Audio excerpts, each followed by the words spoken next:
Manyara.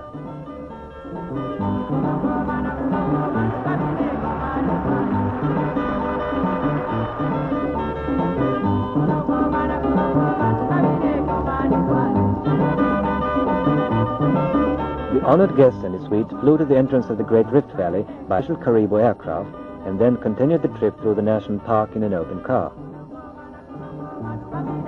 The Lake Manyara Wildlife Wonderland is known all over the world for its abundance of game, and the guests had an opportunity to observe many species in their natural habitat.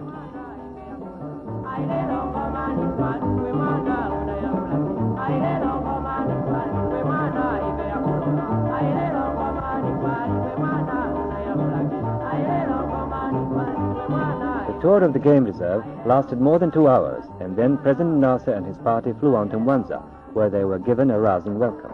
The honored guest was greeted at the gaily decorated airport by the Tanzanian head of state, Mwalimu Julius Nyerere.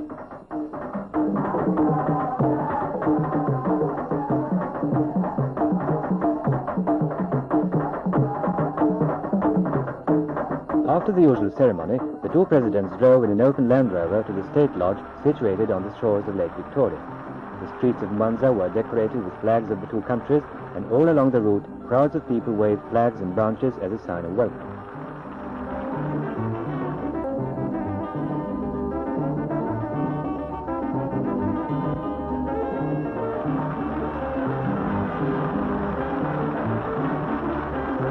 On reaching the lodge, the two presidents stood for some time on the veranda watching traditional dances performed by the Waikoma, Wagabogobo, and Wakomyalume.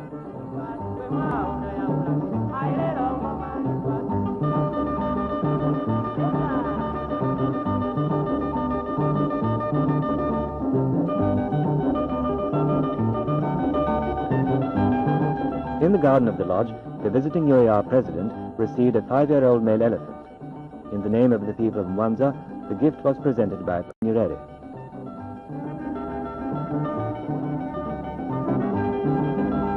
On his way back to Dar es Salaam, President Nasser flew from Mwanza to Kongwa.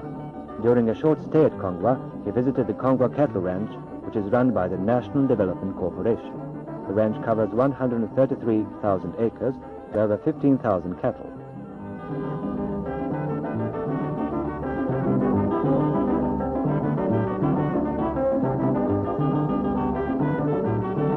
At a modest ceremony in honor of the distinguished visitor, President Nyerere presented him with 10 head of cattle on behalf of the National Development Corporation.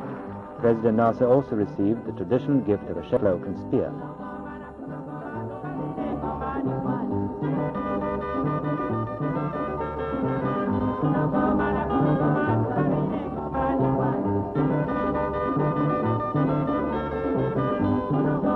On the 5th day of his visit to Tanzania, the UAR president addressed the National Assembly. At 4 o'clock precisely, on Tuesday, September 7th, President Nyerere and President Nasser drove to the Karimjee Hall. They were met in front of the building by the Speaker, Chief Adam Sapi. The members of the Parliament gave a standing ovation to the distinguished guests.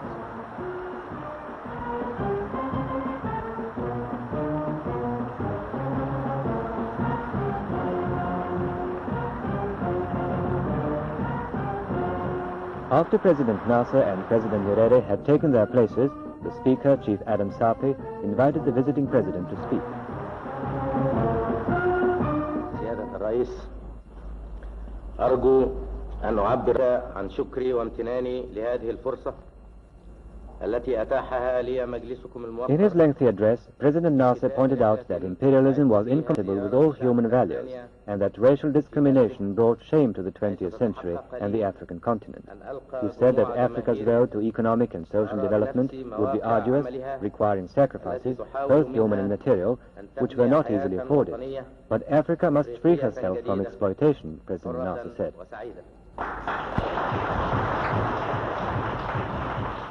Those who are under the impression that the hesitancies which are sometimes heard are a feature of an African setback are certainly wrong.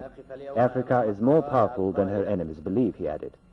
President Nasser went on to tell the members of the Assembly of the situation in the Middle East and the events that led to it, noting the deep repercussions on the continent as a result of the Suez crisis 10 years ago.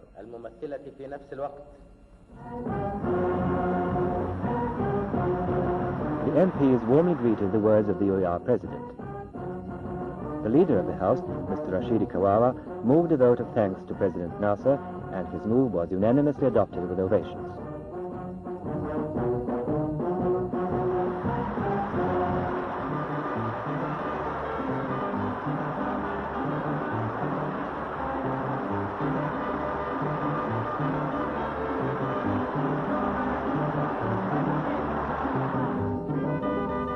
In the afternoon of the last day of his visit to Tanzania, President Nasser and members of his party met once again in the State House with President Nyerere and his closest aides.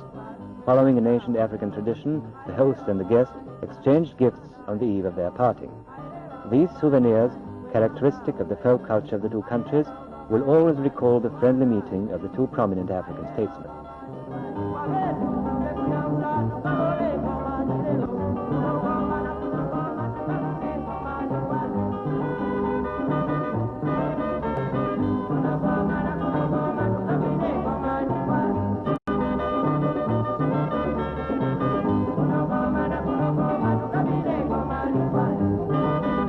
President Gamal Abdel Nasser gave a farewell banquet in honor of the Tanzanian president at the Diamond Jubilee Hall.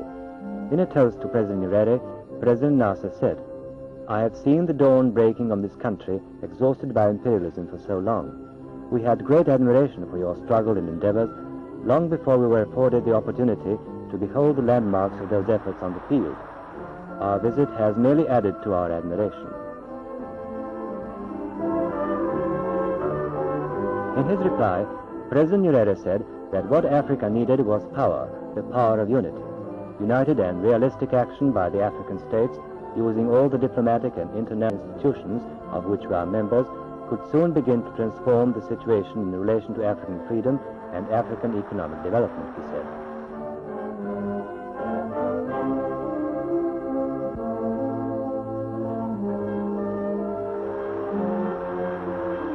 The six-day state visit of the Egyptian leader to Tanzania ended on the 28th of September. The statement on the talks held during that period said that the position of the Organization for African Unity must be consolidated in order that it may assume its important role in liberating the continent from colonialism and foreign exploitation and in strengthening economic, cultural, and technical bonds between members.